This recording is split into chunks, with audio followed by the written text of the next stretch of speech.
ఏం చేస్తాను అమ్మా గంట నుంచి? ఆవాలు జీలకర్ర తీసేస్తాను నానమ్మ. అవన్నీ తీసేసినావు కదా. ఇంకా ఆవాలు జీలకర్ర ఉంది. ఒక్క నిమిషం ఉండు. సరే.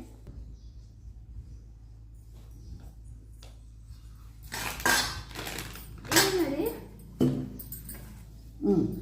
ఈ రవ్వ పోసుకొని ఇట్లా రవ్వ పోసుకో ఇట్లా రవ్వ పోసుకొని ఇది నీళ్ళు పోసుకొని ఈ స్పూన్తో తిప్పుకొని తినే ఏంటివి ఉండవు. అంటే నేను అది తినదా నానమ్మ? మరి లేకపోతే కరివేపాకు ఎర్రగడ్డలు టమోటాలు అన్నీ ఏరుకుంటా ఇవి ఏరుకుంటా. స్కూల్కి టైం అయింది, గంట నుంచి ఉప్మా తింటేదే. ఇదేం ఉప్మా కట్లుంది, కొత్త రవ్వ కట్లుంది. టైం అయింది స్కూల్కి, అది కలుపుకొని తిను. సరేనా? ఇదే తింటాను. గంటలో ఏరుకుంటా కూర్చుంటావు. మరి అమ్మ చెత్త చెత్త వేసింది దాంట్లో. ఉప్మానికి చెత్తేస్తారా? టమోటా కొత్తిమీర కరివేపాకు వేస్తారు. ఇదేం నానమ్మ? అవి తెలీదా?